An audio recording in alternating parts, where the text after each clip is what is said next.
Welcome to Games from Folktales, a podcast that mixes historical research and tabletop role-playing settings. I'm your host, Timothy Ferguson. This week, we return to Venice.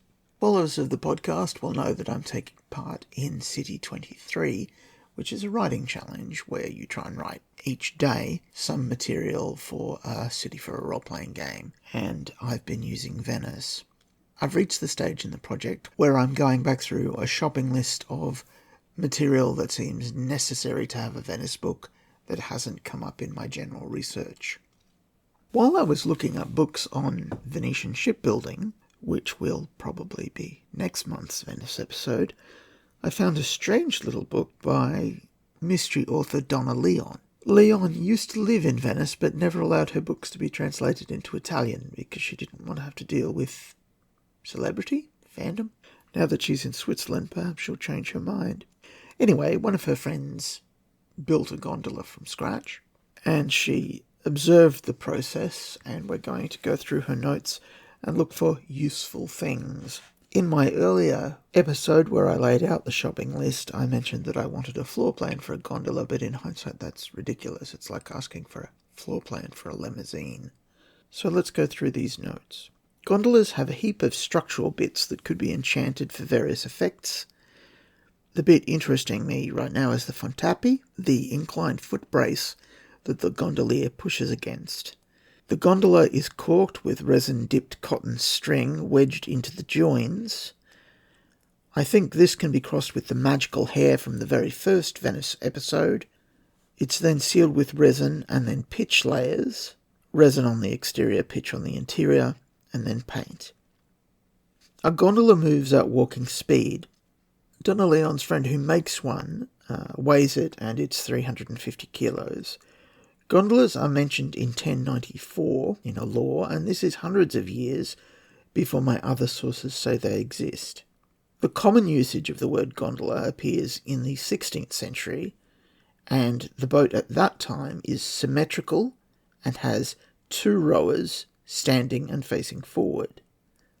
It differs from other boats in that a gondola is for people rather than goods. The rowers in gondolas are forward-facing because Venice was built on a swamp, and it's a tidal swamp, so the obstructions move about. The forward-facing is to allow you to see if there's an obstruction, unlike a rowboat, for example. Modern gondolas are from the 19th century. They are slimmer and they are asymmetrical. I did wonder why gondolas in art are wider in the middle than modern ones. Making a gondola takes about 2 years. It's made of 8 different types of wood: fir, larch, oak, elm, cherry, mahogany, lime, and walnut. It's around 11 meters long and has a flat bottom to make it faster and more maneuverable, and a fully laden gondola weighs 700 kilos.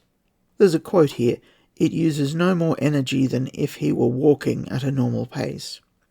Tourist gondolas have 2 oarsmen because of the weight of 12 or more passengers at once. Modern gondolas are asymmetrical because the thrust comes from only one side. Gondolas are black, but why is legendary. Sumptuary laws probably cut down on the decoration. Liveried gondoliers used to be a thing.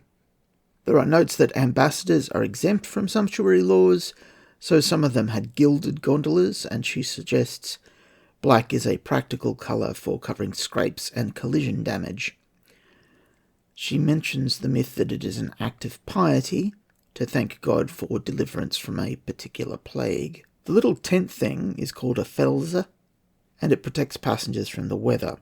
It's very common before the modern period and opens at the front and back. It's made of bright coloured fabric originally, and it is originally removable. Later it is black and fixed open on the sides with curtains. Later it has wooden shutters, which are the etymological ancestor of Venetian blinds. Donna Leon dwells on gondoliers' attractiveness. They're a kind of close personal servant, like a particularly stacked valet, so they make good sidekicks. The big metal piece at the front has 6 teeth representing the 6 districts, and at the back it has 1 representing Giudecca, Many of my other sources said these were purely decorative. Leon notes that the front one counterbalances the gondolier at the back. If so, does the whole boat yaw forward when he steps off? The back piece is simpler and it's for collisions. The top bit may look like the Rialto Bridge or the Ducal Corno. The ferry, the metal bits, were very ornamental until sumptuary laws made them plain, which was to get smiths back to work on military gear. The Furcola.